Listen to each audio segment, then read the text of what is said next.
We'll have everything so good and fixed up and perfect.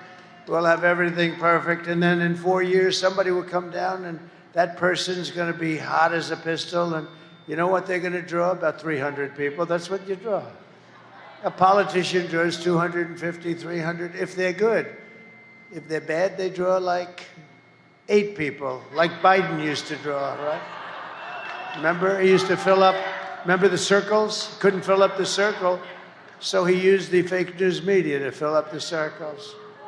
But no, it's different, but there'll never be, in the world, there'll never be anything like what we've done. We've done something that's unprecedented, and we've had fun, but now we have to get, hopefully, to work. We got to win. You got to get out and vote.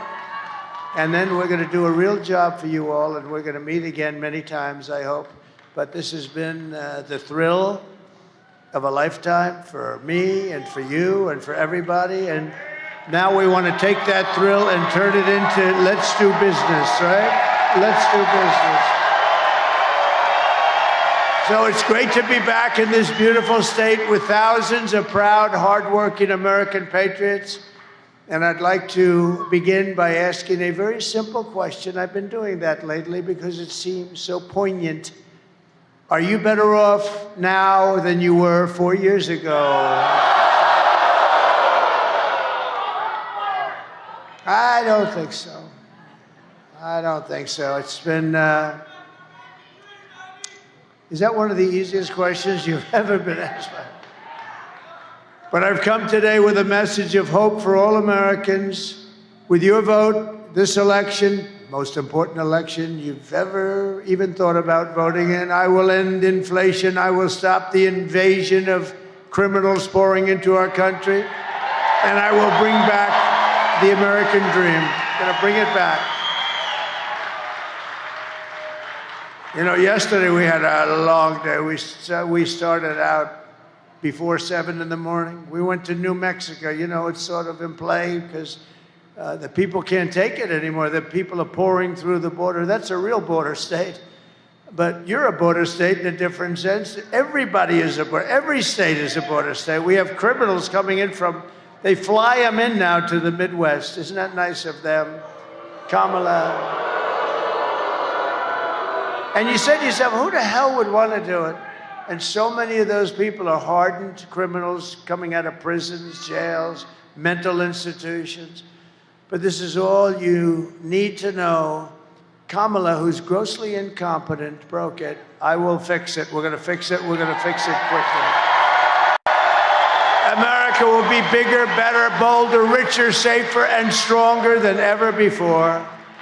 This election is a choice between whether we live and have 4 more years of gross incompetence and failure, or whether we will begin the 4 greatest years in the history of our country. We'll get it going fast. We're going to get it going very fast. And I'm asking you to be excited about the future of your country. Be excited. It's been hard to say, but now we're down to 4 days. 4 days. Right? Front row Joe? No, I mean, if you think, you know, we're down to 4 days. Wow. We thought it would never come, right? We thought it would never come. I'm asking you to dream big again. You have to dream big. It's hard for you to think of that because you've been so hurt by these incompetent fools that have been running our country.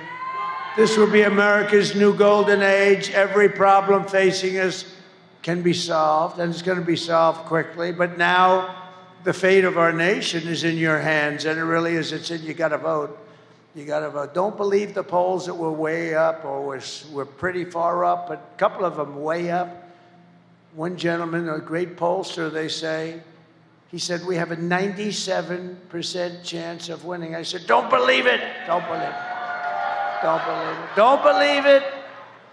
I think he's a Democrat because nothing matters except what happens on Tuesday when you think of it, right? All doesn't matter. So just pretend that we're 1 point down. We're not. We're up. But pretend that we're 1 point down. On Tuesday, you have to stand up and you have to tell Kamala But you've had enough. You can't take it anymore. You're the worst vice president in history. You're the worst border czar in the history of the world. We're not going to let you destroy our country. Kamala, you're fired. Get the hell out of here.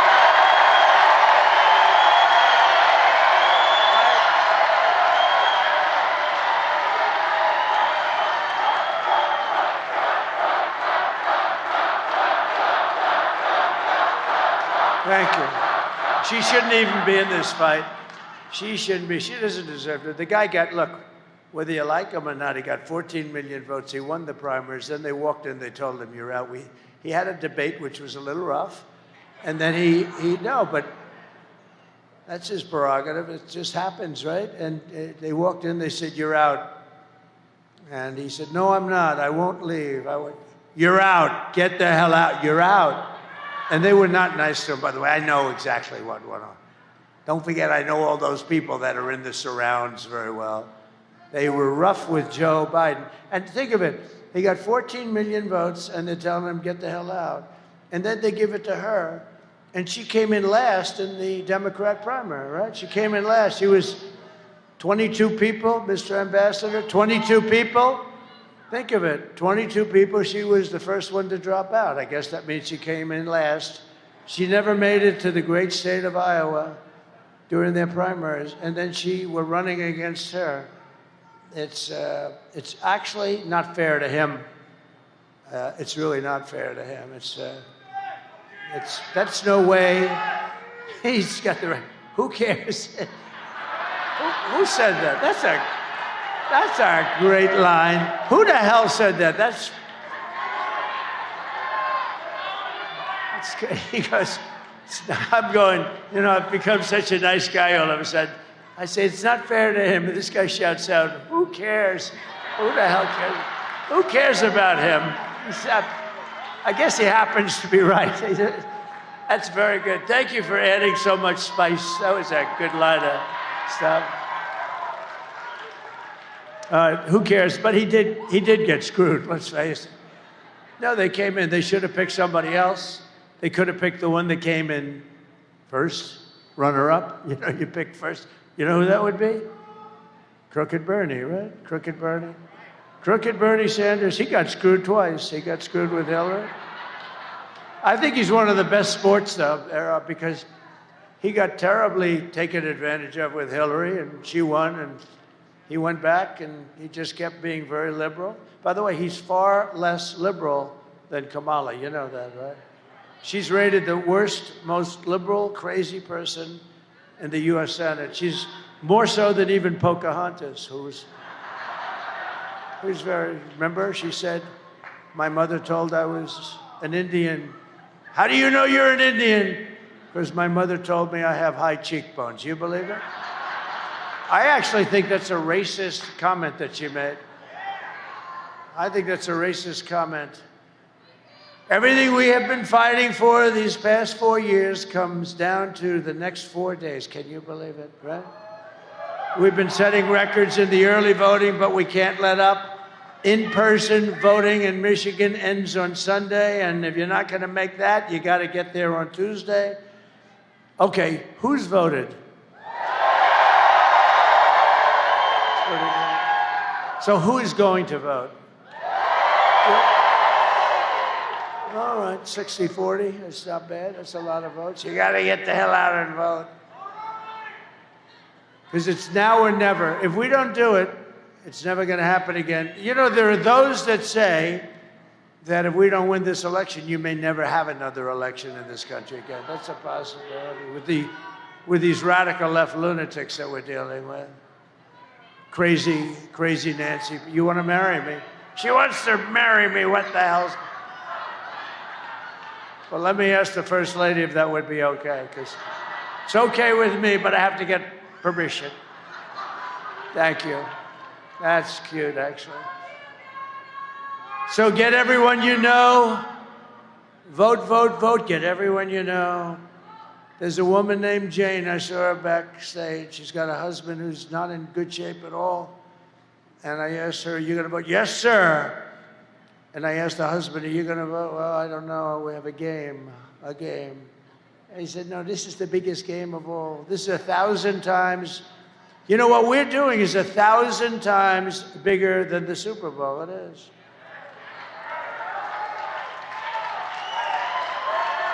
When the NFL has a problem, they had a big problem with Canada, big problem. Canada was actually taking advantage of the NFL for years, and they couldn't get it solved. You know what they did? They called the president, and I got it solved in like 2 minutes. I got it solved in 2 minutes. This is 100 times. They fought for 21 years with Canada. I got it solved in 2 minutes. They never even said, thank you. They didn't say thank you. With your help, we're going to defeat Kamala Harris, and we're going to make America great again.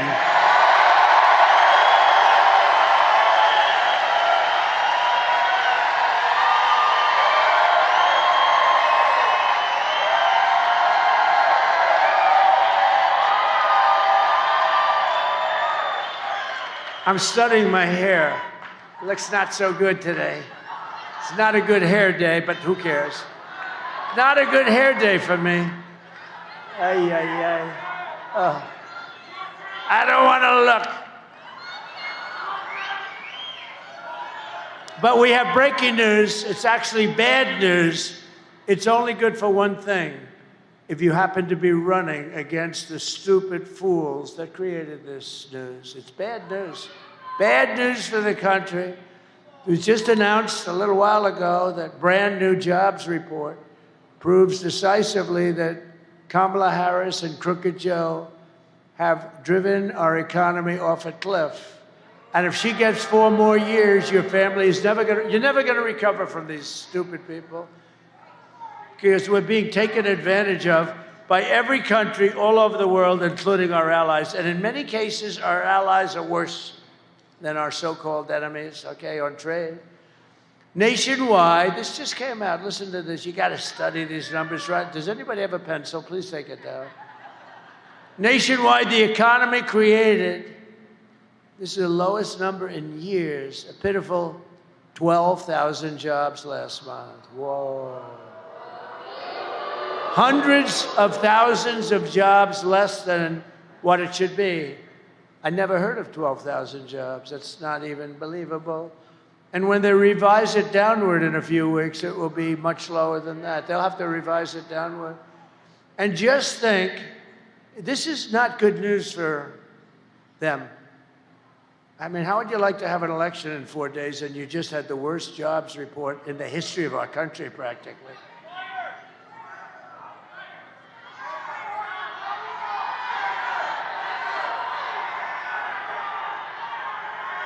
Now think of it, you're running for office, they announce, you know the best thing they have going? The fake news, because they won't even write about it.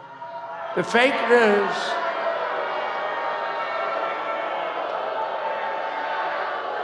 The fake news won't even write about it. By the way, how good was Bobby Kennedy Jr.?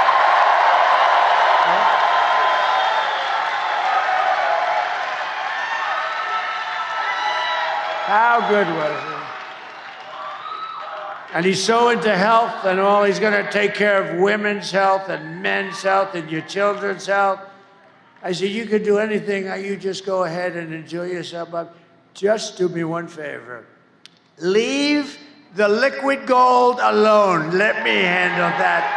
We're going to make a fortune. We're going to make, Bobby, please leave that alone, Bobby. Just let me handle that. Oh, we're going to make so much money. But just think, a few months ago, they fraudulently claimed, do you remember this? 2 months ago, 818,000 jobs were created when, in fact, there were none. It was a fraud. There was a fraud. And people reported it to the FBI, but the FBI decided to do nothing. Are you shocked to hear that? It was a total lie, and they thought they'd be able to get away with it right through the election. But fortunately, there was a person known as a whistleblower. I knew I liked whistleblowers on occasion. And they were forced to admit it 3 weeks ago that they created 818,000 fraudulent jobs. They were fake jobs. And everybody said, oh, the economy's finally coming back. No, it's not coming back.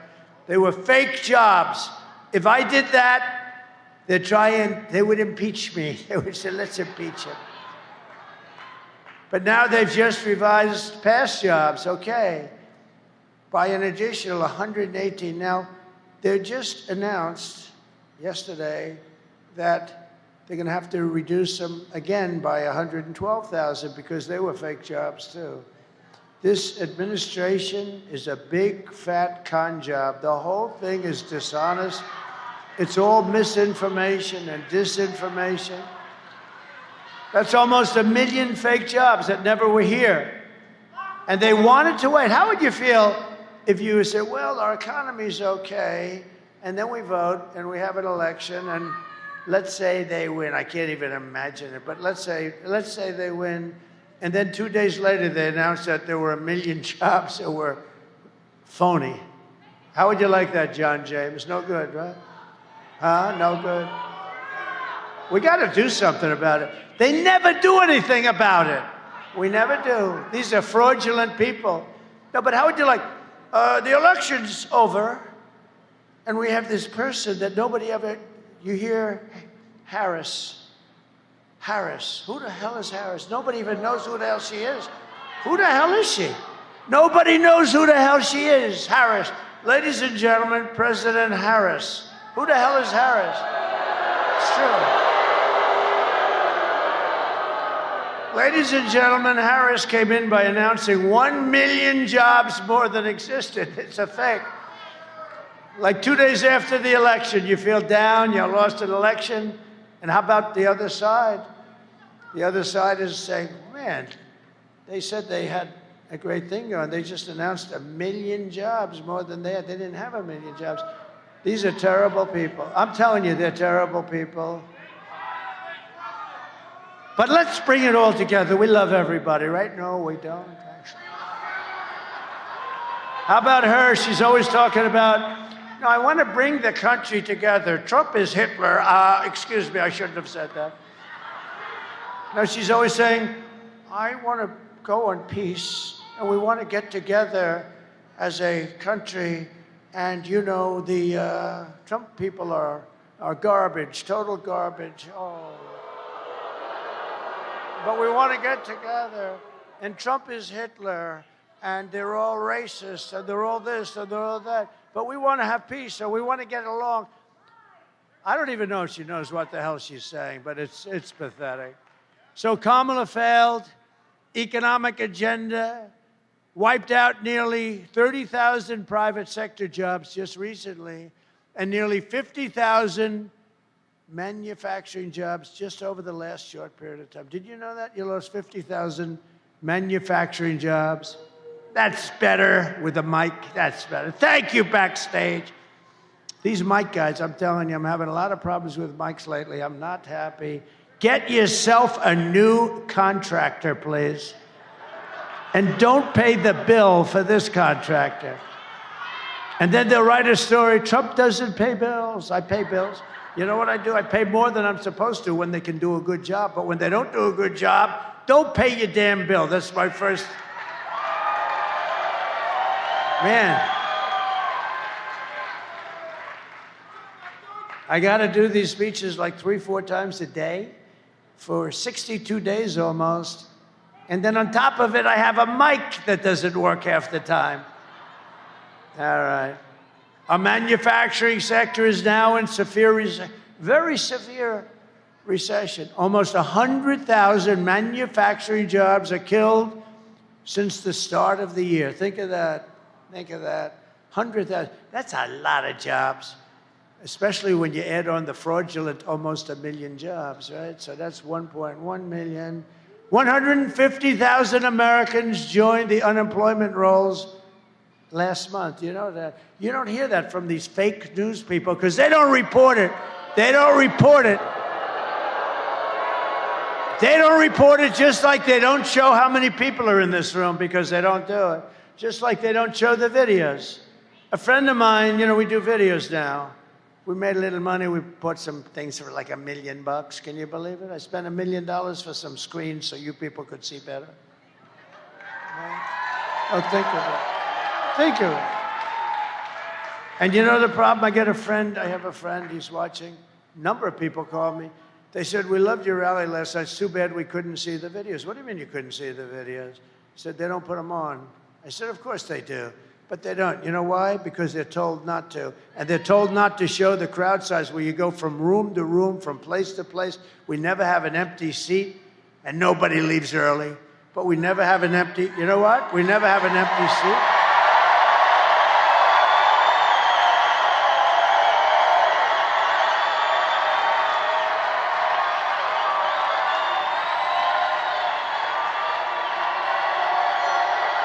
But I said, I want to have them show. Oh, we have it out with them all the time. A friend of mine said they don't show the thing. And think of the cameras, right? All they have to do is right there.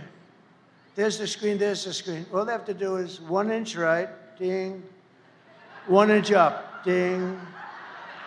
And they can see it, but they don't want to do that because they don't want to show, because they're fake news. That's why they're fake news.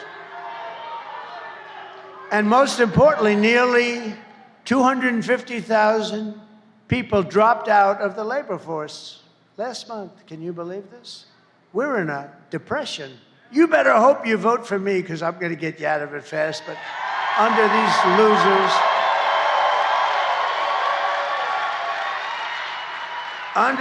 losers, it's only going to get worse. This would only get worse. This was only get worse. You're not going to have a country left. Honestly, if you don't vote for Trump, you're not going to have a country left. Under Kamala's nation-wrecking policies, the American worker is absolutely drowning. You're drowning. You're not going to have your job very soon. And that stupid fool at United Auto Workers, that poor, stupid fool that runs the union, he said, yes, we'll go. He agreed to all electric cars. And I said they wouldn't work 5 months ago. And you know what? Now they don't work. I mean, look, all electric. Electric cars are great, but for a certain percentage of people, okay? You don't force it on everybody, nor do you say everybody has to have a hybrid, which are also great, or an all-gasoline-powered car. The only thing we don't want is a hydrogen car, because hydrogen, if somebody said, well, they don't work, but very seldom, sir. I said, what is seldom? Well, you know, once every 2 or 3 weeks.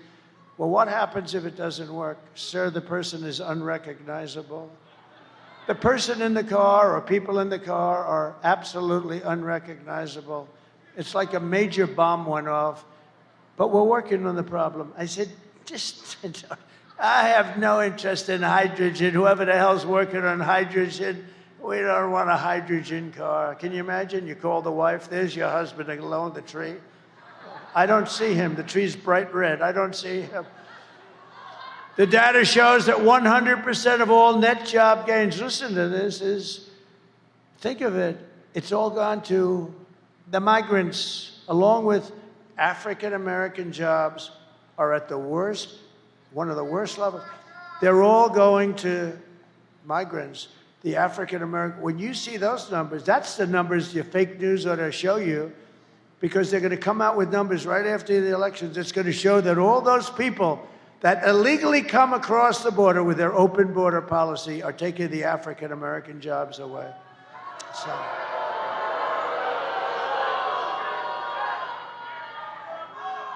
Now, can you imagine? So, you know, guys have jobs for 20 years. They've got a family. They have everything. They're doing a good job. They're good people, good workers. And their jobs are being taken away by people that just came in. And it's not right. Hispanic jobs also, to a lesser extent.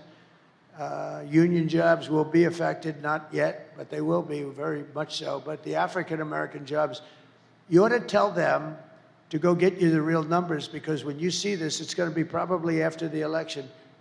You're going to be really angry. You're going to say, you know, I wish I voted for Trump. He got me criminal justice reform. He got me the colleges, historically black colleges and universities. I took care of them. I took care of them. I took care of them. You know, every year they'd come to Washington, the heads of the guys, nice guys, a lot of nice people, actually. After 2 years, I said, why do you guys keep coming to Washington? These were the heads of the colleges, black colleges, and very important group of schools, actually, and great people that I got to really like some of them. Some of them became friends of mine. And in the third year, I said, you're here again. Why are you here? I never asked them the first 2 times. Because they make us come back every year for money because they have funding. And I said, why don't they give you a long-term deal? He said, they would never do it. I said, I'm going to do it. I'm going to give you a long-term deal for more money than you're asking because you're not asking for enough. And I got them taken care of. And I said, the only bad thing about what I'm doing is I'll never see you again. Most likely, I'll never see you again, which is sad. But you know what? It's wrong what they're doing to you. They had to come back for years and years. They came back every year, hat in hand. One guy said they make us like beggars, These are black, wonderful people that run the universities. They run the universities, you're right. So I took care of that. I took care of so many things. But remember, the criminal justice reform, I was called by some people at CNN that I'm the only one that can get it done because I can bring some conservative votes over. And I did do that. And I got criminal justice reform done. And it was really, the black population wanted it more than anybody else because it was very unfair what was happening, and we got it done. And I'll tell you, and I made this statement, with the exception of who? Abraham Lincoln. I did more as president for the black population than any other president in the history of our country.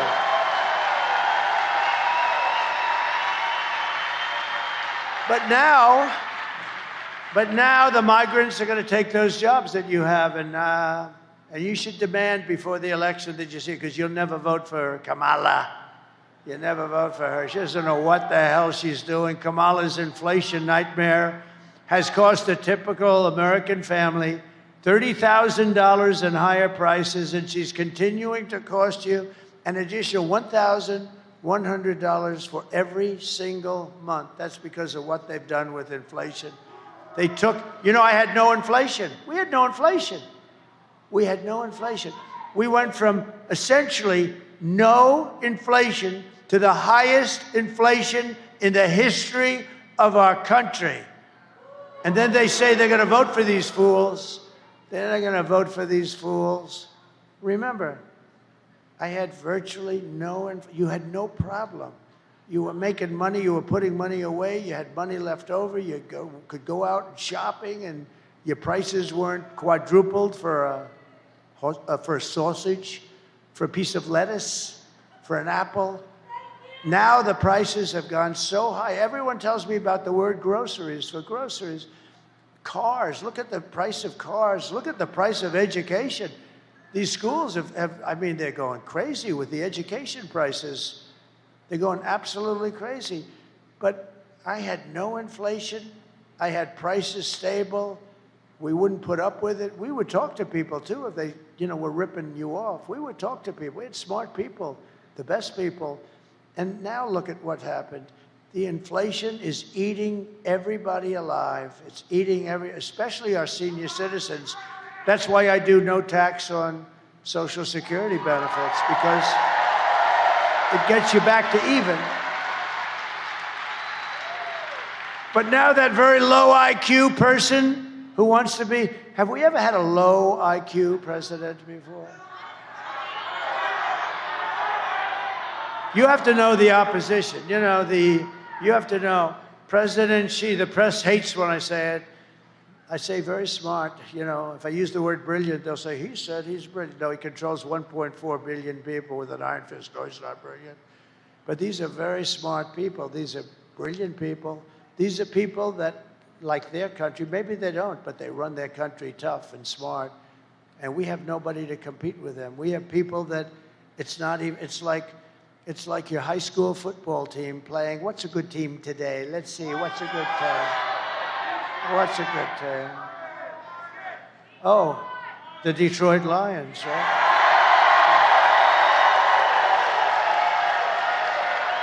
I couldn't have said that 2 years ago.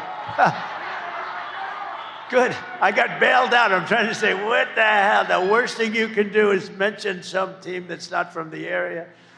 And I'm saying, oh, shit, I'm in Michigan. What the hell am I going to do? I'm stuck up here. See, John, she wouldn't be able to figure that out, you know? She couldn't even get off the stage when she said, we have 32 days left. Remember? The teleprompter froze and she couldn't get off the stage. No, it's like your high school team playing the Detroit Lions. That's right. That's a pretty good team. They did a good job after so many years, right? They did a good job. See, that's what good management is. You get the right people. It's the same thing in government. You get the right people and good things happen. But now, Kamala wants to impose the largest tax hike in American history and raise your taxes by at least $3,000 a year. It's much worse than that, actually, because she wants to terminate the tax cuts that you've gotten. I stand before you today as the only candidate who can, we're going to rescue this thing. We're going to be able to do it, and it's going to happen fast. It's going to be rescued. Your prices are going down. We're going to drill, baby, drill. We're going to bring prices down. Who can rescue our economy from total obliteration and restore our country to full prosperity, explosive growth, and maximum strength. It is about growth, you know, it's about growth. It's about some proper cost cutting. You know who we're going to use for that? Elon. He thinks he can find $2 trillion, only Elon. Anybody that can have that rocket come down the way it came down, that sucker. Right? How about that? How cool was that? He's the only one that can do it. Cutting 2 trillion, finding 2 trillion is easy when you can do that, and he wants to do it. You know where he is right now? He's campaigning in Pennsylvania for Donald Trump. How cool is that, right? How cool. No, he's cool. He wore that black hat. Remember the black hat? He called it dark MAGA, right? Dark MAGA. You'd look good in that hat. He called it dark MAGA. He looked cool. You know what happened? I don't think we sold one dark hat in 2 years. I didn't even know we had them. You want to know the truth? And everything's subtle, where it says, make America great again. It was also in black. So he had black on black. That's called very subtle. And he wore it and he loved it. And he did great. He made a speech, did great. We had 107,000 people in Butler, PA, right? Honoring the firefighter, Corey. Honoring Corey the firefighter, 107. And Elon got up and made his speech, and he did a good speech. He said, I've never seen so many people. I've never seen anything like it. And then, because, you know, he comes sort of out of a laboratory. I mean, you know, what he likes is, it's where he feels comfortable. All of a sudden, he's on the stage. He's got all those people. And he's wearing the hat. I said, what is it? He said, dark MAGA. I said, listen, that hat looks great, Elon. Okay, so I sold like 2 hats in the last year, dark MAGA. Nobody bought them. We had a run on the hats. They sold 71,000 black hats. Can you believe it? 71,000. You make money with money. That's the way it is. That's a hot item. Anyway, his just released numbers plainly indicate our economy is a total disaster and is expected to get very substantially worse. It's a wonderful time for me to come in. You know, this is what I want. No, I would have rather come in when things are going in the right direction, but we're gonna get it straightened out fast. It's gonna be, we'll have the best economy you've ever had. You know, the stock market's going up. Scott Bessent, some of the smartest analysts on Wall Street said it's only going up for one reason, because Trump's leading in the polls and everyone thinks Trump's going to be president. They think Trump's going to win the election. That's why it's going up. Now, here's the bad news. They say if he doesn't win, you end up in a depression. Wait till you see that. It'll be a 1929 style economic depression that will absolutely crush your incomes and all that stuff. But we're not going to talk about that, because we want to make sure we win. And when we win, you are 4 days away from the best jobs, the biggest paychecks. and the brightest economic future the world has ever seen. You're going to be great. You're going to love it. And we will end Kamala's economic disaster and launch a brand new Trump economic miracle. You know, Steve Moore, a great economist. He's great, actually. He is a great guy, right? He is a great guy. He just wrote a book called The Trump Economic Miracle. Just came out. It's a bestseller. Go buy it. It's great. I mean, it's a great book. I mean, what the hell? It's like 20 bucks. It's 20 bucks. Give the guy 20 bucks. No, it's a great book. It's a hot book. The Trump Economic Miracle by Steve Moore. Go buy it. It's great. He really tells us how we did it and what we're going to do. It's, you know, not that complicated. I will massively cut taxes for workers and small businesses, and we will have no tax on tips, no tax on overtime, and no tax on Social Security benefits for our great seniors. And you know, they're going to claim Donald Trump has a conflict of interest because I'm a senior and I'm giving. They're going to say he only did it because he didn't want to pay tax. Oh, they'll come up with something. They'll say there's some reason that he did it. No, I think, you know, the fixed income seniors, which is 96%, you don't look like a senior to me, let me tell you. You look like a good senior.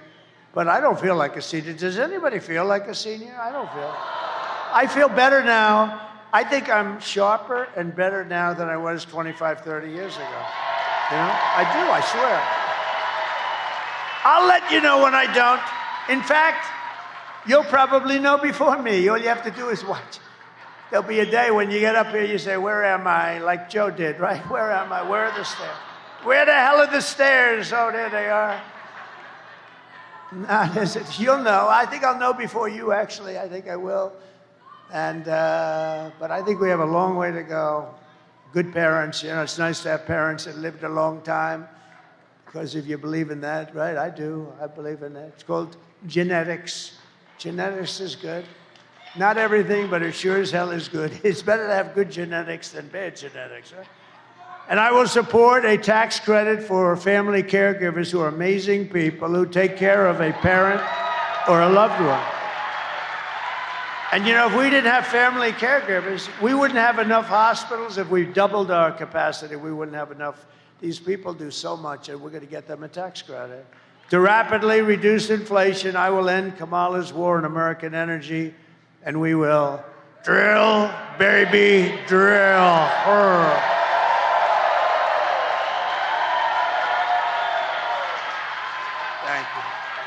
And I'll cut your energy prices in half within 12 months. We're going to cut your energy prices, and that's going to be the beginning, and we're going to bring your cost of groceries, foods, everything. We're going to all come down. That's what caused the problem. The energy is what caused it, because they came in and they destroyed what I had built. What a stupid group of people. All he had to do is go to the beach. You know, he went to the beach all the time, right? Somebody said he looks great. He's 82 years old. He looks unbelievable in a bathing suit. But he went to the beach, and he had a hard time moving. You know those things, they weigh like about 6 ounces. They're aluminum, hollowed aluminum. They're so light. They're meant for children and very old people. And what happens is he couldn't move it. He needed people to help him. So a kid came along who was 5 years old and helped him. But he went to the beach. And he had one quality that I don't have, and I wish I could have it. I'd pay a lot for it. He has the ability to fall asleep instantly with cameras on. Who the hell could do that? And you see him falling asleep and drooling out the right side of his mouth, and he's gone. And he gets a good rest. I don't do that. I toss and turn and turn and toss. I'm thinking about how the hell I'm going to make money for you people. Tossing and turning. Always tossing, turning, spinning around like a top. Thinking about China, thinking about Russia, the Russia hoax. How about the Russia hoax? That was another deal. I will cut a record number of job-killing regulations. I will terminate the Green New Scam, the biggest scam, the greatest scam in the history of our country. And I will end Kamala's insane electric vehicle mandate, saving the Michigan auto industry from extinction. And you know, I was here 4 weeks ago. I was at the Detroit Economic Club, right? And we had a meeting, and it was about automobiles, cars, and stuff, because you're getting killed. Look, you just lost 40, 50,000 jobs. This guy, the head of the union, you know, I'm leading by far in the popular poll, in the rank and file with the union. But they have guys that only go for Democrats. That's all right. Sean Fain, or whatever the hell his name is. So listen. And I told the story about a year ago. I have a friend that builds auto plants. Has anyone heard this story? Should I tell it again? Should I? John, oh, there he is, my man. Come on up here. Get up here. This guy is so great. This guy, come on up. Secret Service may rough you up a little bit. Come on up here. This guy gets it. He got it. Yeah, look at him. Look at him. Come here.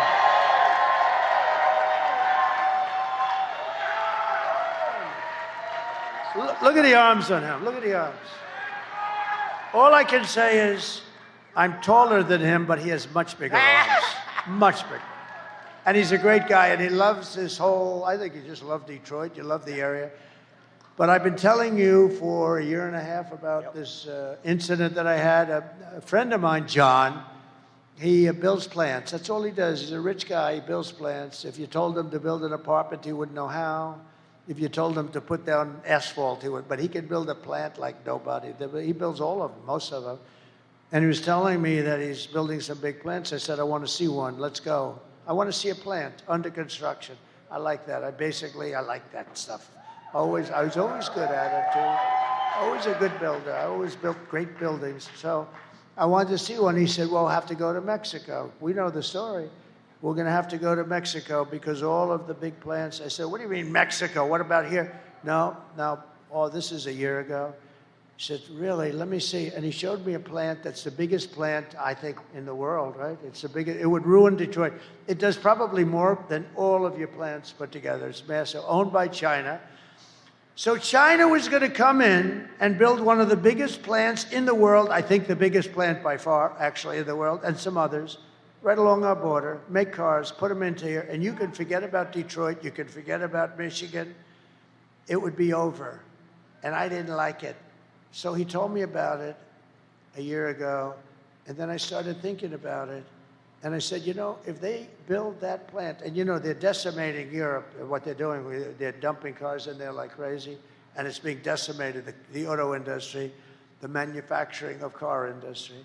So what happened is he said, no, this is the way it is, it's going to happen. I said, I said, we're not going to let that happen. Because if they build these massive plants, especially this one monster plant, it's so big that you wouldn't believe it.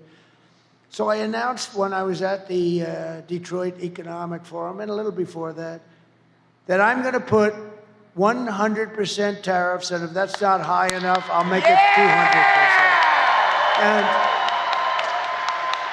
And I announced it a little before the forum, actually, and I said, no, we're going to put 100%, and maybe I'll make it 200, maybe I'll make it 300, 400, I don't give a damn. I'll make it whatever I have to make it.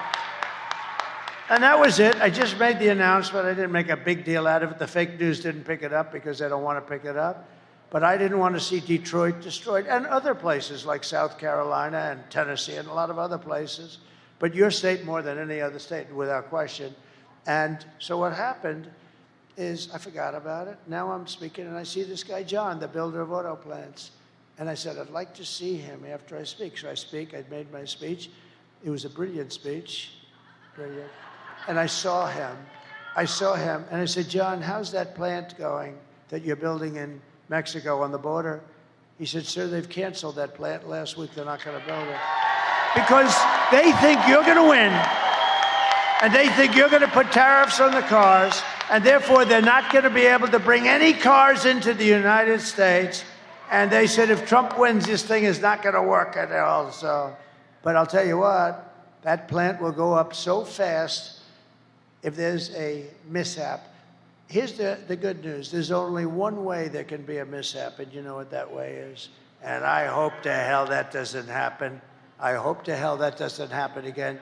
So I'm just proud of this guy because he's been on my, I didn't know who the hell he is. Got you back. I didn't know who he was. All I know is he has very good, strong arms. I'm impressed by his arms. He's a strong guy, but he was a good guy and a smart guy. And he was against the electric cars because he said they're going to be made in China. You know, you're going to get 2 good years, and after that, nobody's going to work. Did you see? 37,000 auto jobs were cut this month. 37,000. I got more news for you. Well, you can tell them, okay? You tell them. So here's the story. They're not building the plant. We're going to build those plants here. Thanks to President Trump. Thank you, sir. Okay, guys, listen. President Trump is telling you the truth about when we met, and it was a year and a half or so ago, and he asked me questions. He said, how does your industry like these EV mandates? And I said, sir, they don't like them.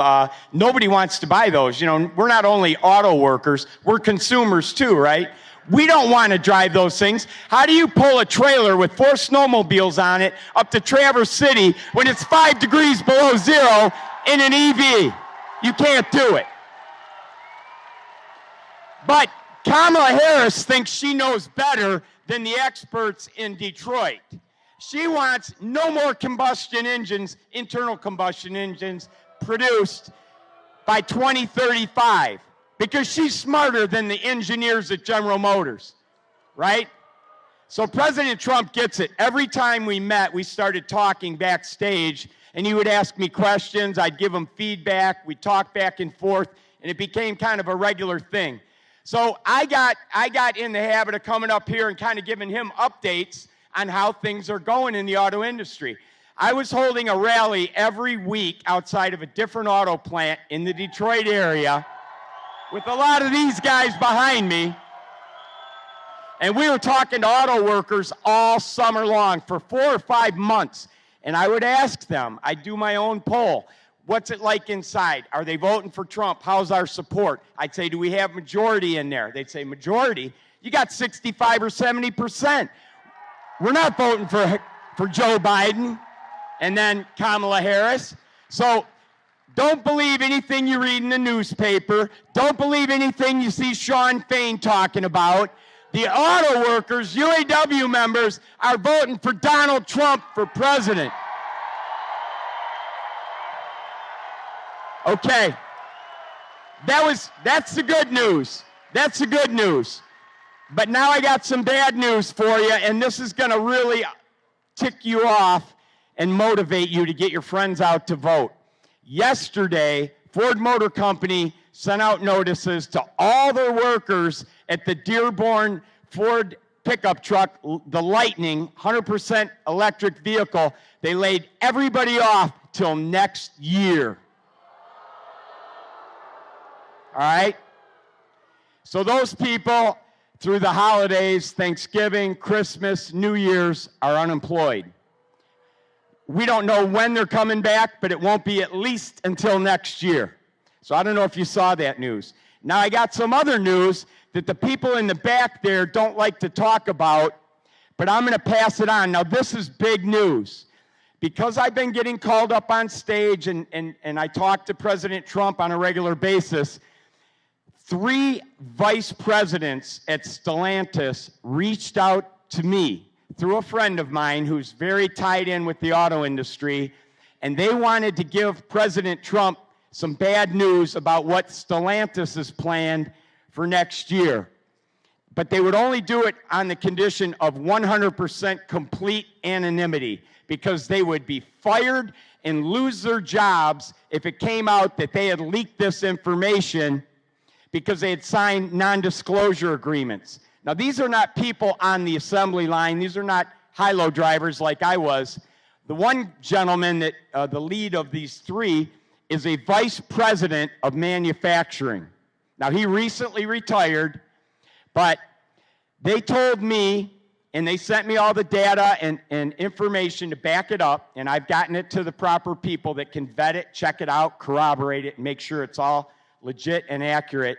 But they told me that the expansions, quote unquote expansions to the plants in Mexico that Stellantis is currently working on to handle additional capacity, those are going to be the only capacity when they get up and running, because they're going to move all the American production south of the border to Mexico. Now remember, Stellantis is not an American company. You know, Chrysler's been used and abused like a stepchild. They were bought by Mercedes. They were bought by Fiat.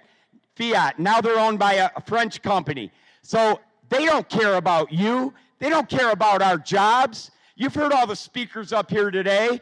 Every job in the Detroit area relies on the auto industry. But a French company that owns Chrysler is about to send all the Chrysler production to Mexico. There's only one way to stop this. There's only one person who will stop it. His name is Donald J. Trump.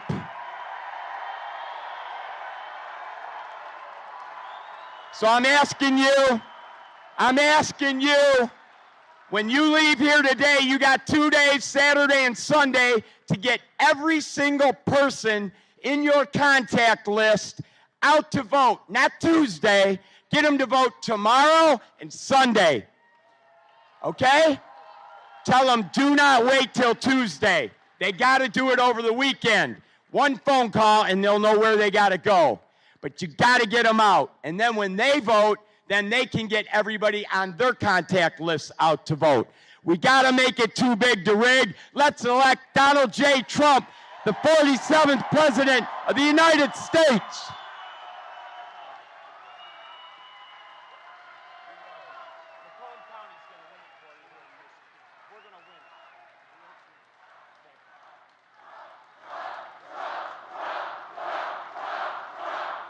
He's a hell of a guy. That guy. Thank you. So he's something. He loves the country. He loves your state. Tell Stellantis, I think I'll send him back. He's quite good at delivering a message.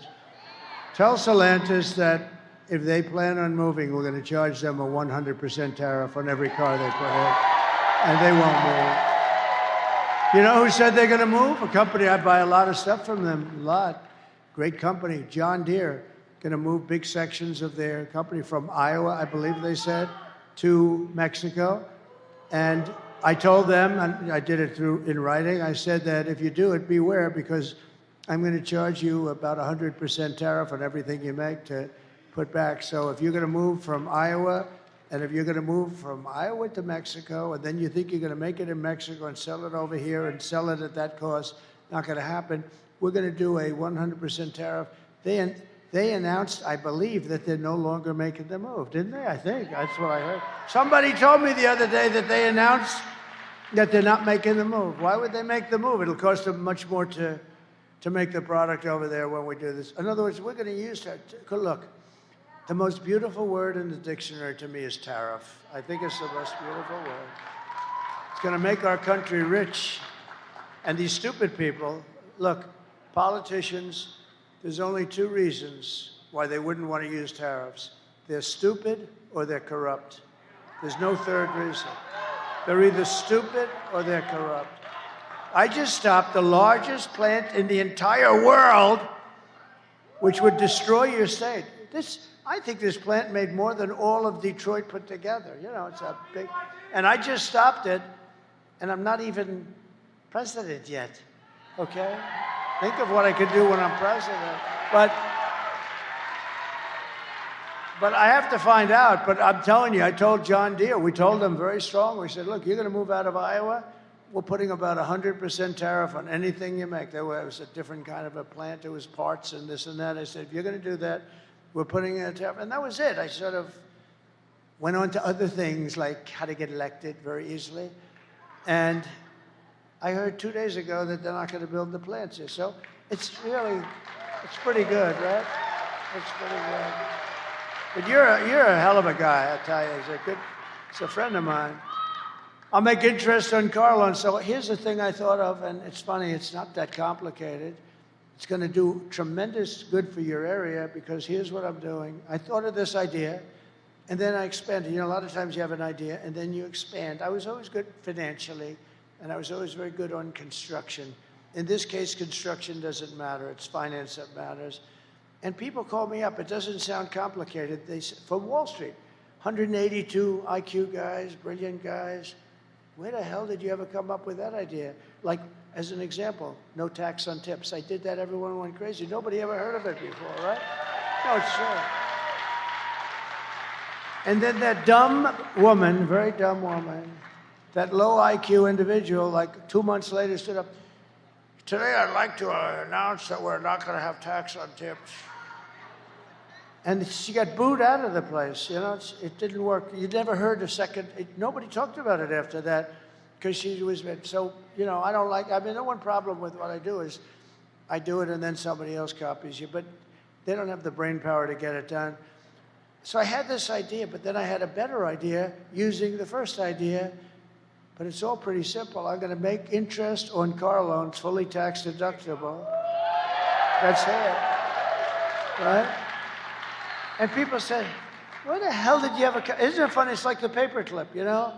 Years ago, long before you, youngster, years ago, somebody came up with the idea of the paperclip. I think 129 years ago, a long time ago.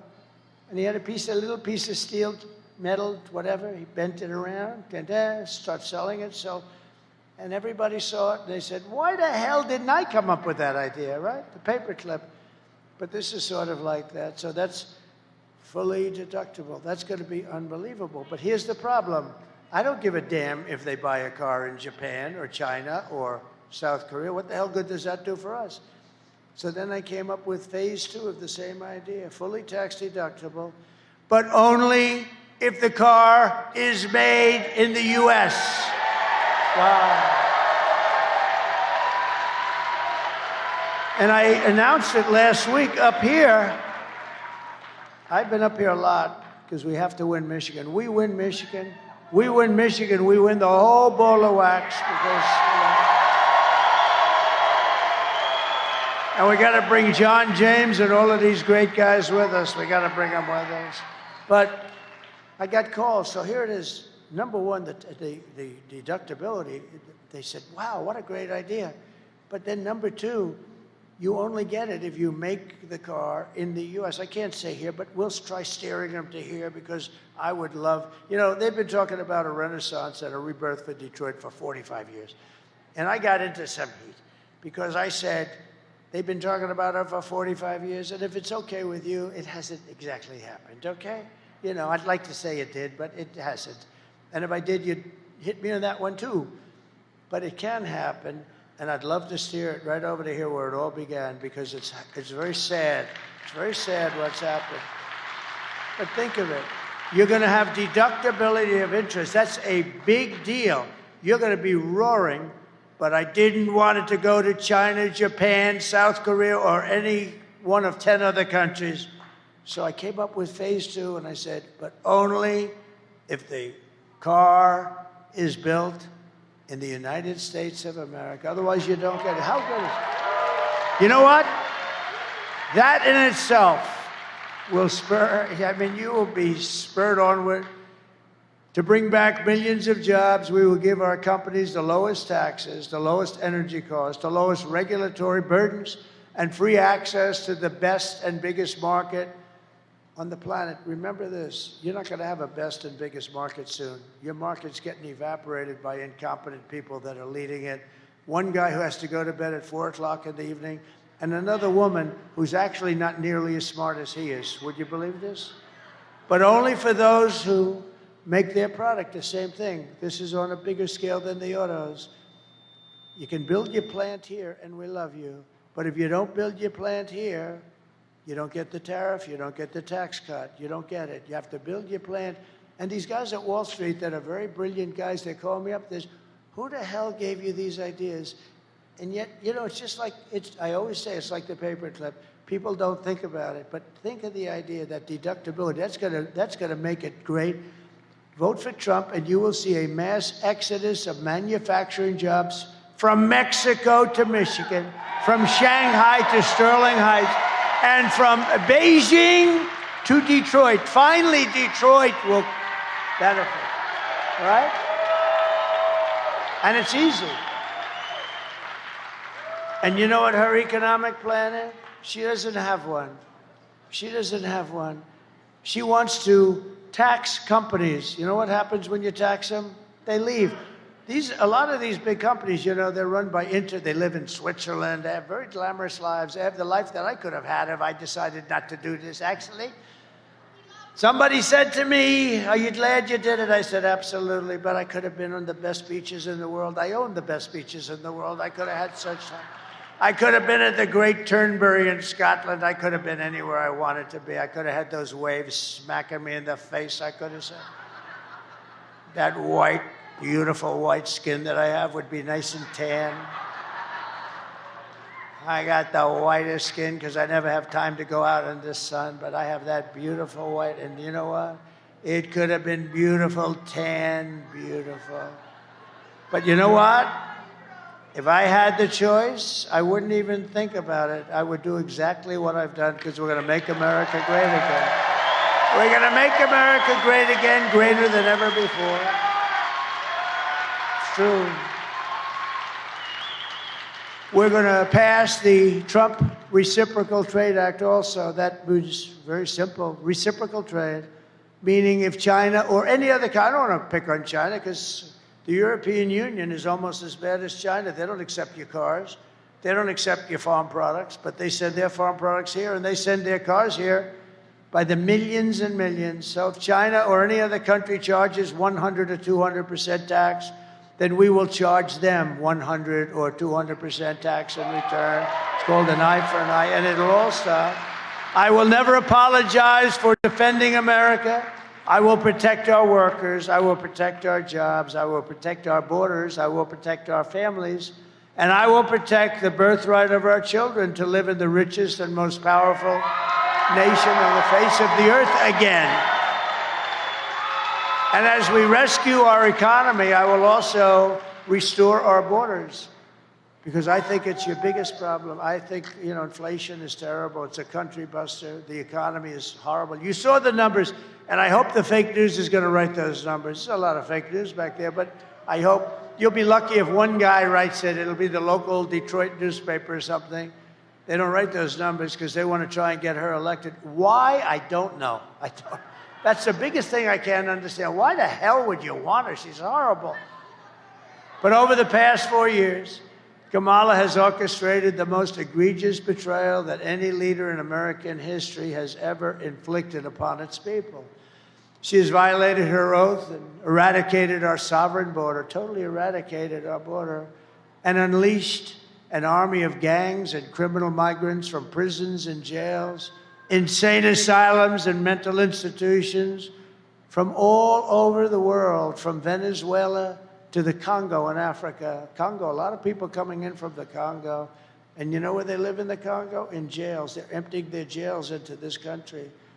But they're doing it all over the world, in Asia, in the Middle East, and in South America. Venezuela's released big portions of their jails into the United States. And I'm surprised they haven't done more yet. They will. It's going to all come in. You'll have 100%. But I would have done it faster than them. I would have done it if I were them. Why would I keep these prisoners for 60 years? The killers and murderers and drug dealers and everything else. They've released them all into the United States. And you know what? Their crime has gone down by 72%. They've gotten their crime. They've gone into their cities, Caracas and cities, and they've taken the gangs and they've removed their gangs and they've put them into your country. Can you imagine? And this woman and this guy, but she was in charge of the border. Remember, she was in charge of the border. He put her in charge of the border. She is the border czar. She doesn't want to say that because it's been so bad. And by the way, the Border Patrol endorsed me a few days ago with the strongest endorsement they've ever done. They actually said, I'm the greatest president in the history of our country. I said, are you talking about the border? They said, no, the border too. You're the best we ever had in the border, but you're the best president in the history of our country. And then I said, Does that include Abraham Lincoln, George Washington? Does that include everybody? How about Lincoln, Washington? You know, we had some pretty good ones. We had some pretty bad ones, too. A couple of that we just had. Here's the good thing. Jimmy Carter's just turned 100. He's going to be a happy man. He's so thrilled because his administration looks totally brilliant compared to the Biden-Kamala administration. So Jimmy is a happy man today. He's led a brilliant administration by comparison.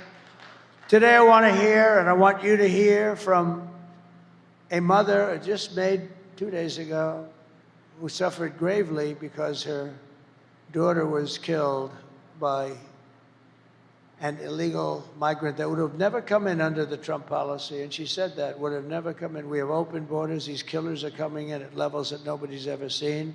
Please watch. Sunday night, I asked her to not stay up super late because of her coming to work with me in the morning to do her summer school. She said, okay. I told her good night and I love you. I went to bed, not realizing that that was going to be the last time I saw her. We're best friends. Yeah. We're going shaking again. I woke up to notice she wasn't in her bed. I'm in my heart trying not to lose my mind because I don't know where she is. I finally remembered her phone had a location on, and her phone was pinging just 2 minutes down the road, right behind the skate park. I start driving to the direction the phone was being pinged at, and I see a couple cop cars with lights on. I see yellow tape, and immediately my heart drops and sinks to the bottom of my stomach. My daughter's hands and ankles were both bound. She was strangled to death, left with no pants. And I know in my heart, she fought incredibly hard. She was not going down without a fight. We begin with 2 men we're learning are charged with capital murder tonight, accused of killing a 12-year-old girl. Police say these men strangled her before dumping her into that creek. Both men were in the country illegally. Apprehended, then released by Border Patrol less than 3 weeks before Jocelyn's death. The men accused of killing Jocelyn Nungare are affiliated with the gang known for brutal violence. Kamala Harris was in charge of immigration in our borders. If we had better border policies and not open borders and not these catch and release policies, I truly believe this all could have been prevented. Under her being vice president of this country, my daughter's life was ripped away from her. She had her entire life ahead of her. Happy birthday, dear Jocelyn. My daughter is 6 feet in the ground based off of policies that she allowed to keep. Kamala Harris did have one job, and she not only failed, not me, she failed my daughter. She failed Jocelyn. You know, she was only 12. President Trump reached out, gave me his sincerest condolences as not a former president, but just as a father, someone who cares. I believe Donald Trump needs to be back in office. I can at least know that my next child will be safe in this country.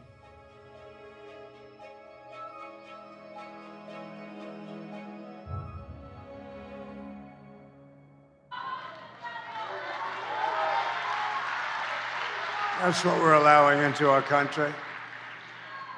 The day I take the oath of office, the migrant invasion ends and the restoration of our country begins.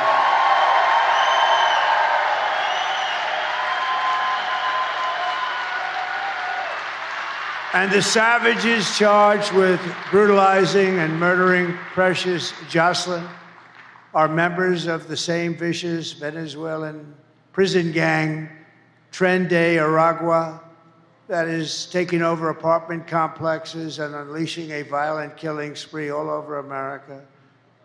you probably read, in Aurora, Colorado, and I think Colorado's got to vote for Trump because what's happening in Colorado is unbelievable. They're taking over the state. The radical left governor has no idea what to do. The United States is now an occupied country, but it will soon be an occupied country no longer.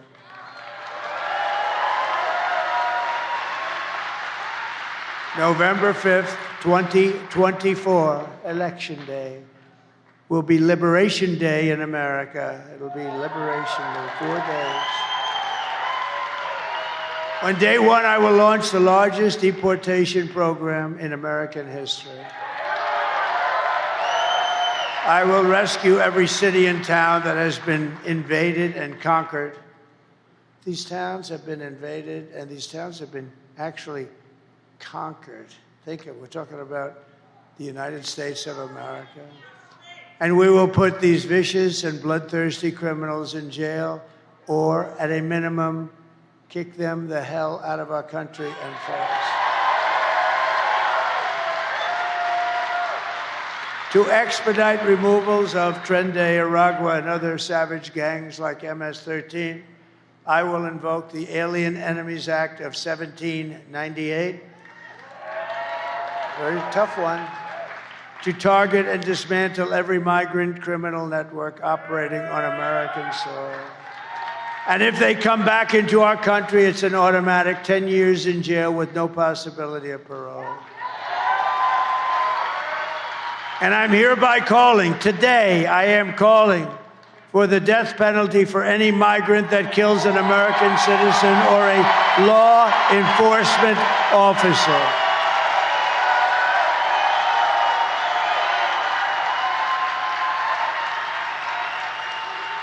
And I will immediately ban all sanctuary cities in the United States of America. They're sanctuaries for criminals. Despite all the damage she has caused, Kamala has spent the final week of her campaign comparing her political opponents to the most evil mass murderers in history. 3 days ago, Joe Biden called our supporters garbage. He said we're garbage. Said we were garbage. It's not nice, is it? Not nice, Joe. It was so bad that the White House stenographer was ordered to change the transcript. That's like 60 Minutes taking out the answer to a question. Did you see that we sued 60 Minutes and CBS?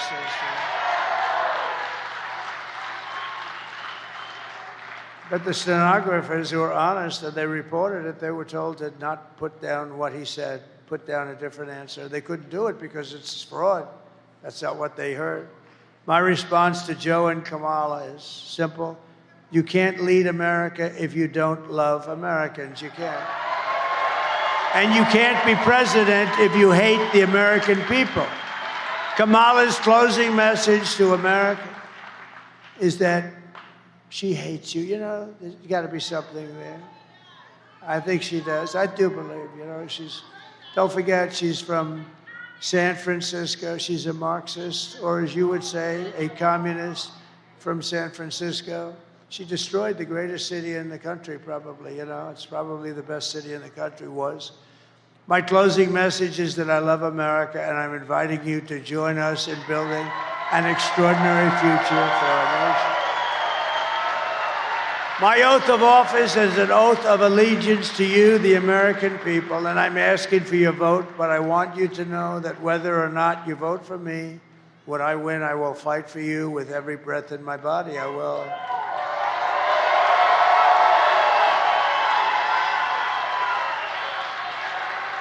What we have built is the biggest, broadest, most incredible coalition and the greatest political movement in American history, MAGA. It's the best movement, the biggest movement in the history of our country. I told Joe, I said, Joe, it means make America great again. It's okay, Joe.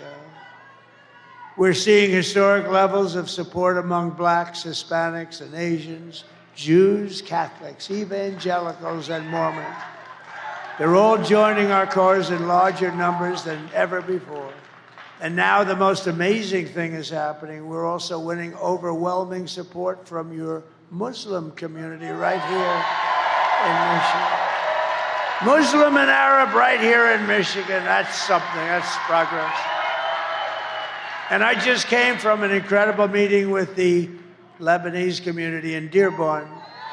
Last week, I was honored to be endorsed by a group of some of the most important imams and Muslim leaders in your state. And I'm also grateful to the mayors of Dearborn Heights. Bill Brazzi, Bill Brazzi, where's Bill? Hello, Bill. Thank you very much for being here. Thank you. And the mayor of Hamtramck, Dr. Amir Galeb. Doctor, thank you very much, Mr. Mayor. They're great people. Many Muslim and Arab Americans are friends and family living in the Middle East, and Kamala is campaigning with warmongers like Liz Cheney. How do you think that is?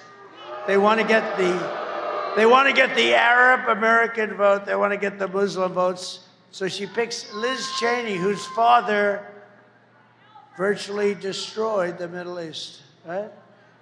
I don't think it's working out too well. You know, it's interesting. If you give, Liz Cheney, she talks big, oh, I want war. She always wants war. Every time I was with her in the White House, we should attack this nation, that nation, nations that people never even heard of, we should attack. She's a big tough guy, she's a big tough one. She's a tough one. But if you gave Liz Cheney a gun and put her into battle facing the other side with guns pointing at her, she wouldn't have the courage or the strength or the stamina to even look the enemy in the eye. She wouldn't have. She sits back in Washington, oh, we ought to go and attack Iran, Iraq. We're going to attack everybody. That's why I broke up with her. All she wanted to do is go to war with everybody. Because she, like Kamala, is a stupid person. It's easy for her to say she wants to start wars from the comfort of her nice home or her father's lavish home that he got from killing a big portion of the Middle East. You know that, right? He headed up a company that was a big company, a big beneficiary of the wars. These war hawks, they want to draft your kids to die in wars, and they will never fight themselves. Liz Cheney wouldn't fight.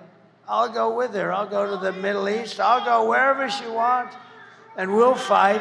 She doesn't have the guts to fight. She's all talk and no action. She lost her seat for Congress from a great state. I love that state. I won that state by like 50 points or some crazy number. And she lost to a very good woman who ran against her, Harriet. How good is Harriet? So Liz Cheney lost by almost 40 points. It's the biggest defeat in the history of the United States Congress. No other congressperson lost by that much. She lost by almost 40 points. Never seen anything like it.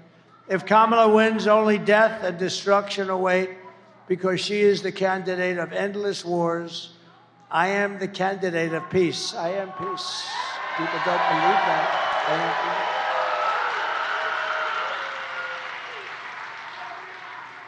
But I need every Muslim American in Michigan to get the hell out and vote, please, Mr. Mayors. All right? We got to get them out and vote. No, we want peace. Everybody wants. Who doesn't want peace? Only stupid people like Cheney. No, you give her a gun, Liz. We're going to a certain location in the world. We're going to fight it out with them. Oh, please, I don't want to do it. But when she's there and there's no consequences, we should go to war with them. Her and that idiot John Bolton, who was so stupid. But I loved him. You know why? He'd come into a room with me, would never say anything, and I'd be with foreign leaders, and I didn't even have to act tough because they said, look, that moron, John Bolton, he's crazy. He's the one with Dick Cheney got Bush to go into the Middle East, right? Trump is going to go to war with us. And you know what would happen? They'd give me everything I wanted because the guy's a nut job. Kamala Harris's campaign is in total free fall. You see that. The press hates to admit it. I guess they want to hold it. Well, I don't want to be too cute with these statements. I want to be a little careful. because you got to still get out and vote. But if you get out and vote, we're going to win this thing in records that nobody's ever seen before. You got to get out. Harry, get up and vote. You're coming with me, Harry. Get the hell out of that sofa, Harry. But I'm watching the game. Get out, Harry. Let's go. We're going to vote for the president. And he votes. And you know what? Harry will feel much better. He's going to feel much better. Because everyone can see that she's totally unqualified to be the president of the United States. And she is. Everything Kamala says is a lie. I watched her yesterday. Such lies. Her entire campaign is one hoax and slander after another. But the more they lie, the more they smear, and the more they tell untruths. We have to go out and we have to get to vote. No, she'll say everything. Trump will never frack. Oh, really? Trump will never drill. Oh, really? I'll drill the first day we're going to start drilling. Going to make our country rich. Everything she said, oh, Trump will end Social Security. No, I'm the one that didn't end it for 4 years. She's the one that's going to force its ending because of millions of people. Look, we gave you a stat before, all the jobs that are leaving, but we gave you a stat.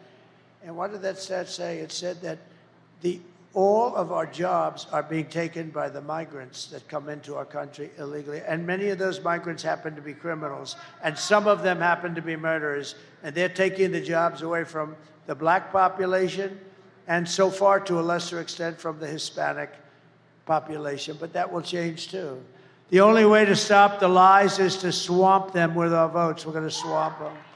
Kamala has no vision, no ideas. She has no solutions whatsoever. All she can talk, and it's true, all she can do. I watched her yesterday. All she can do is talk about Donald Trump. Tonight, I will speak about Donald Trump. Donald Trump. Donald Trump. Donald Trump. Donald Trump. Donald Trump. Donald Trump. Donald Trump. Donald Trump. Donald Trump. Donald Trump. Donald Trump. Donald Trump. Donald Trump. Donald Trump. Donald Trump. Donald Trump. That was yesterday. I'm watching it. I'm saying, oh.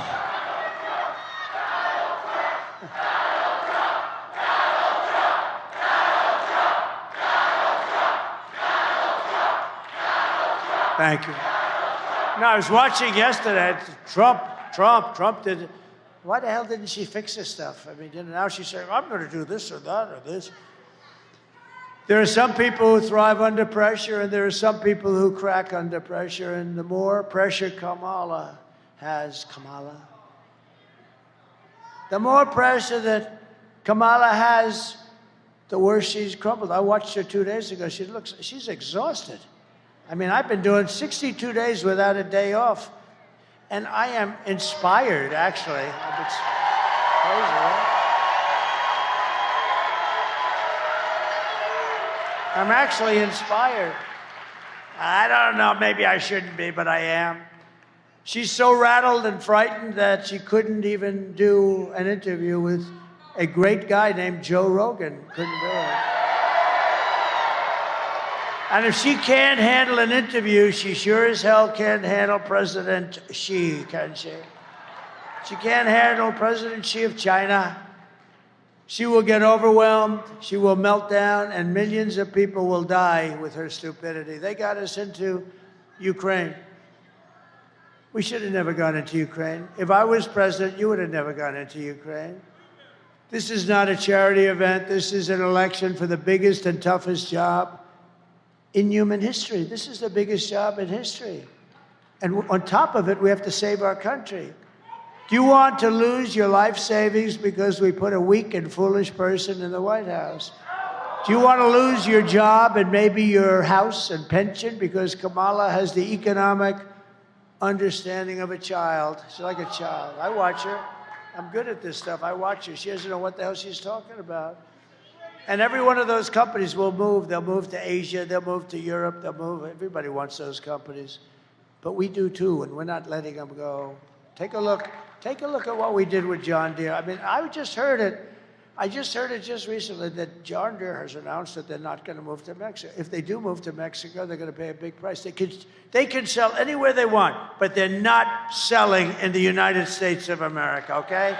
And I like John Deere, and I'm a big customer of John Deere, and maybe they'll red flag me.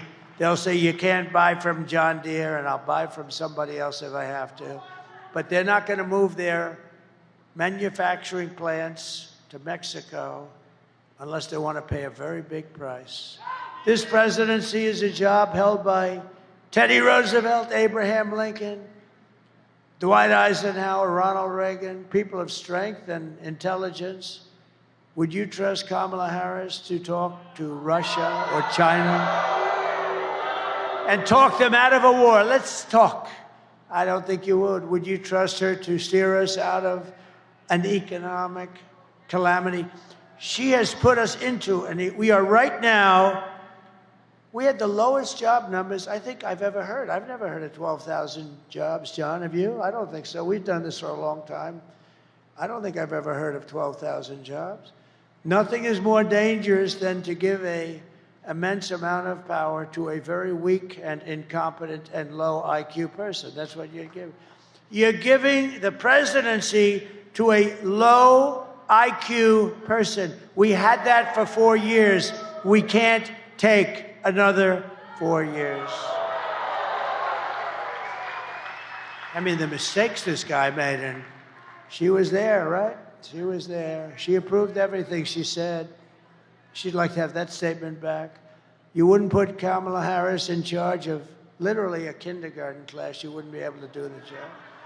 So at the end of the day, you need to ask yourself, can you afford to put someone this incompetent in charge of our country's future? No, you can't. On top of it all, Kamala says she would do one thing. Remember this. She would do one thing different, and then she took it back because she forgot the thing. So she said she wouldn't do anything different than Joe Biden, which is disqualifying. They've got almost a 90% wrong track. You know, right track, wrong track? It's the highest wrong track in the history of our country, almost 90%. It's disqualifying. Take a look at this. Would you have done something differently than President Biden during the past 4 years? There is not a thing that comes to mind. I stood there on the tarmac watching you check your watch. The chaotic and deadly U.S. evacuation from Afghanistan stunned Americans and the world and cost the lives of 13 U.S. soldiers. Would you have done something differently? There is not a thing that comes to mind. More than 13,000 illegal immigrants convicted of murder have been caught at the border and then released into the United States. An Afghan national is in custody today after being accused of plotting an election day terrorist attack. The suspect entered the U.S. on a special immigrant visa. Gut-wrenching new details in the murder of Georgia nursing student Laken Riley. The illegal immigrant suspect, who cops say committed the heinous murder, is a Venezuelan national who crossed the unsecured southern border back in 2022. 2 men investigators say are in the country illegally from Venezuela are charged with capital murder in the death of Jocelyn Nungaray. A fifth illegal immigrant accused of attacking 2 New York City police officers over the weekend showed no remorse or regret. Would you have done something differently? There is not a thing that comes to mind. Only 18% say the economy is in excellent or good condition. US inflation has hit a new 40-year high, increasing by 9.1% over the financial year. Authorities saying Train de Aragua, which has been linked with more than 100 criminal investigations here in the U.S., has now been found operating its criminal enterprise in apartment complexes. Were you the last person in the room? Yes.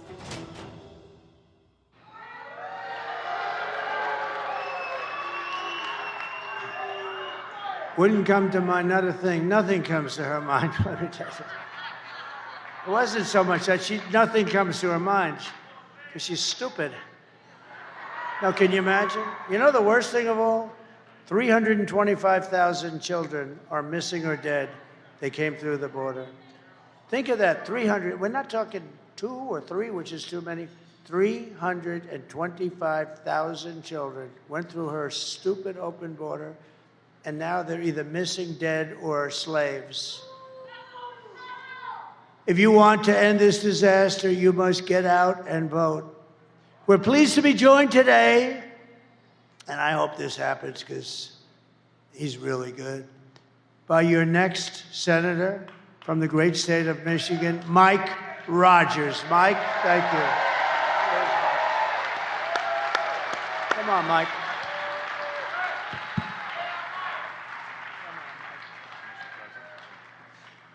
Well, thank you, Mr. President, for a couple of things. First of all, standing up for manufacturing in Michigan. That's exciting. You cannot be a great country if you can't build things. Donald J. Trump understands that for our state and our nation. For that, I thank you. I tell you, the biggest endorsement, we should be able to drop the mic and be done. Tells you everything you need to know. As the president said, he got Customs or the Border Patrol Agents Association endorsement. Kamala Harris got the IRS agents endorsement. Do we need to say any more than that? And I just want to say a quick thing. Thank you, Mr. President, and I look forward to working with you to close this border. I met with a group, and they're called Fentanyl Fathers, and it's parents who have lost children to fentanyl poisoning. 3,000 of our Michigan citizens died last year because of fentanyl poisoning that came across our southern border. I look forward to not only closing the border, but putting those cartels on the terrorist list and make sure that they are held accountable for the deaths that they're bringing to our communities. And we're also going to hold accountable China for the precursors that they're sending there on purpose to kill our children in Michigan and around the country. We can do it, but the only way that we're going to do that is having Donald J. Trump reelected as the 47th President of the United States of America.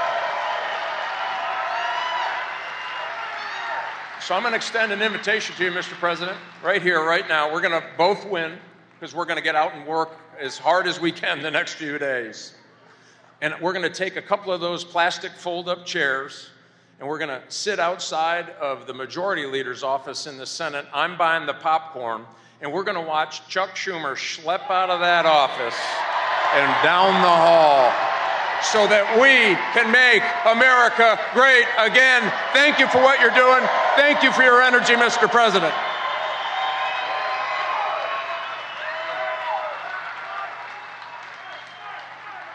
Thank you, everybody. Thank you very much. I see a very good Hulk Hogan lookalike. Look at that guy. The only thing I thought is Hulk's about 6 inches taller, maybe 7, 8, maybe not. Thank you. You look good. You look damn good anyway. But I know Hulk. He's that tall son of a gun. How good was Hulk the other night, right? Wasn't he, right? I also want to thank Senators Eric Schmidt and Mark Wayne Mullen, two of the great senators of our country. They're here someplace, and I want to thank them very much. Thank you. Two great senators and brave people. Congressman John James, a friend of mine for a long time, and he's doing a great job. Great job, Joe. And you're doing well. Lisa McClain. Lisa, look at Lisa. These are warriors. These are great people. Thank you, Lisa. Thank you. You look great. John Molinar. John. Hi, John. Good. Thank you, John. Tim Wahlberg. Thank you, Tim. Good job, Tim. They're great people. They fight hard. They love your state. I'll tell you, they love this country. And Robert F. Kennedy, Jr. Oh, he's so good. He's so good. He's so good. Thank you, Bobby. And a man who I implored, I said, Pete, you got to do it. You got to be Michigan GOP chairman. And he was very, very successful, as you know, politically. He was a great congressman. Everything he did was successful. And he was sort of like me. He didn't need this. And he said, I'll do it. Pete Hoekstra, head of the GOP, chairman. Thank you. Great. We're doing okay? We're going to pull it off 4 days. Going to win? He said you're going to win. If he says you're going to win, that's the good news. He knows how to win, I can tell you that. Mayor of Riverview, Andrew Swift.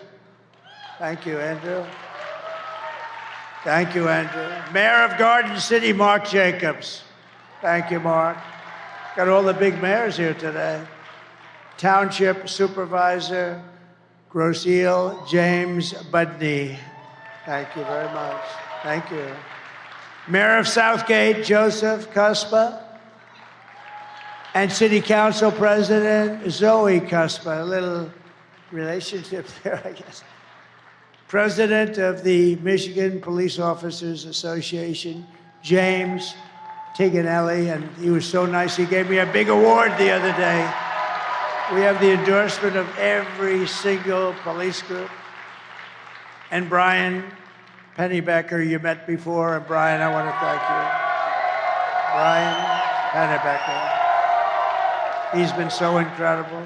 And Dr. Masad Boulos, I want to just thank you very much. You've worked so brilliantly with everybody. And my friend Steve Witkoff, who's a great developer and an amazing guy. Thank you, Steve.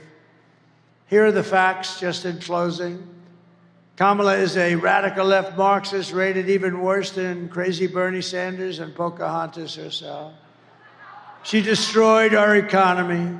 She was an original creator of the defund the police movement. And anybody who wants to defund the police for even 1 week is not worthy of being president of the United States. Kamala vowed to abolish ICE. She pledged to confiscate your guns. I don't think so. Would anybody like to give up their gun? Please stand up. And endorsed a total ban on handgun ownership. And she even called for free sex changes for illegal aliens in detention. All at taxpayer expense. But perhaps most significant of all, she lied about working at McDonald's. She never lied. She never worked. She never worked at McDonald's. With your vote this November, we are going to fire Kamala and we are going to save America. We will cut your taxes, end inflation, slash your prices, raise your wages, and bring thousands and thousands of factories back to America and back to Detroit, Michigan, and Michigan. Thank you. We will build American, we will buy American, and we will hire American. I will end the war in Ukraine. Would have never started if I was president. I will stop the chaos in the Middle East. Would have never happened October 7th. And I will prevent World War III from happening. We will crush violent crime and give our police the support, protection, resources, and respect that they so dearly deserve. We will strengthen and modernize our military. We will build a missile defense shield, the biggest in the world, all over our country, made in the USA, much of it made in Michigan. We will rebuild our cities, including our capital in Washington, D.C., making them safe, clean, and beautiful. Again, our cities are a mess. They're a mess, a crime-ridden mess. We will teach our children to love our country, to honor our history, and to always respect our great American flag. And I'm going to put a bill in. If you burn the American flag, you get 1 year in jail. Just happened a few weeks ago in Washington. They're burning American flags all over the place. We will get critical race theory and transgender insanity the hell out of our schools. And we will keep men out of women's sports.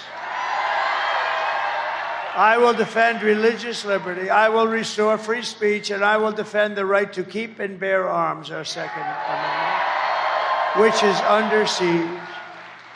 After years of building up foreign nations, defending foreign borders, and protecting foreign lands, we're finally going to build up our country, defend our borders, and protect our citizens and our lands. And we will stop illegal immigration once and for all. We will not be invaded We will not be occupied. We will not be overrun. We will not be conquered. We will be a free, proud nation once again. We're going to be free and proud. Everyone will prosper. Every family will thrive. And every day will be filled with opportunity and hope. And most importantly, it's going to be filled again with the American dream. We're going to fill it up with the American dream for you, but for your kids. Your kids want the American dream brought back. But for that to happen, we must defeat Kamala Harris and stop her radical left agenda with a landslide that is too big to rig. Get out and vote. For the past 9 years, we have been fighting against the most sinister and corrupt forces on earth. You know that. With your vote in this election, you can show them once and for all that this nation does not belong to them. This nation belongs to you. It was hardworking patriots like you who built this country. And 4 days from now, it is hardworking patriots like you who are going to save our country. After all we have been through together, we stand on the verge of the 4 greatest years in American history. We can do that. It seems unlikely, doesn't it? But we can do it. We're going to do it very fast. With your help from now until Election Day, we will restore America's promise and we will take back the nation that we love. We are one people, one family, and one glorious nation under God. We will never give in. We will never give up. We will never back down, and we will never, ever surrender. Together, we will fight, fight, fight, and win, win, win. We're going to win again. November 5th will be the most important day in the history of our country. And together, we will make America powerful again. We will make America wealthy again.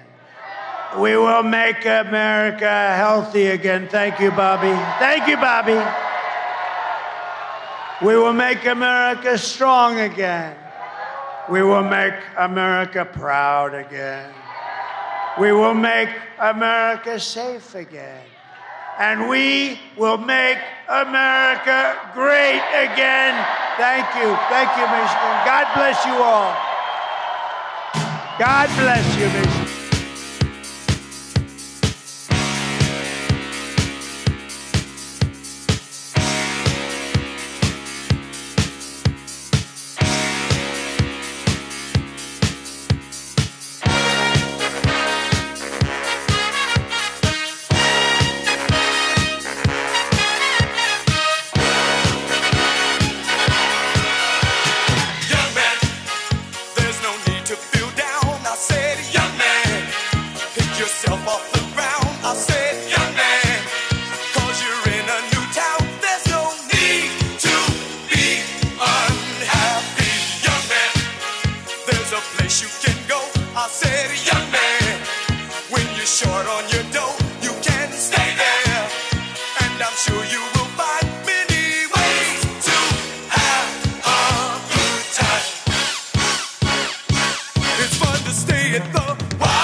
was once in your shoes. I said I was down and out with the blues. I felt no man cared if I were alive. I felt the whole world was so tired. That's when someone came up to me and said, young man, take a walk up the street. It's a place there called the YMCA.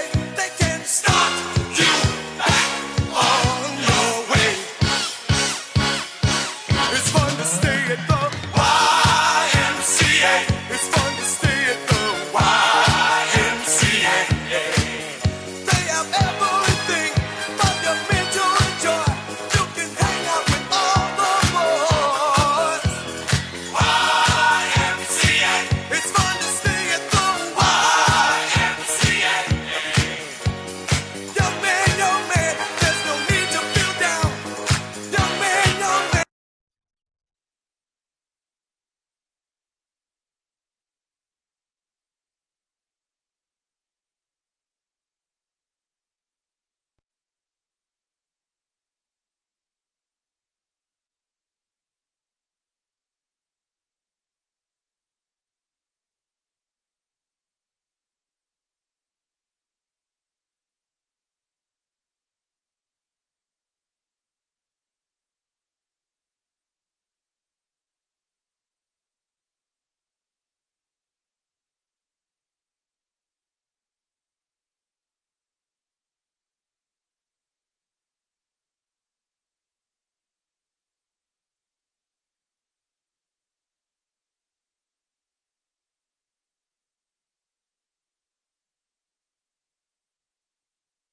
And if I get scared, I'll hold you tighter. When I try to get to you, baby, I'll be the fighter. What if I fall? What if I cry? And if I get scared, I'll hold you tighter. When I try to get to you, baby,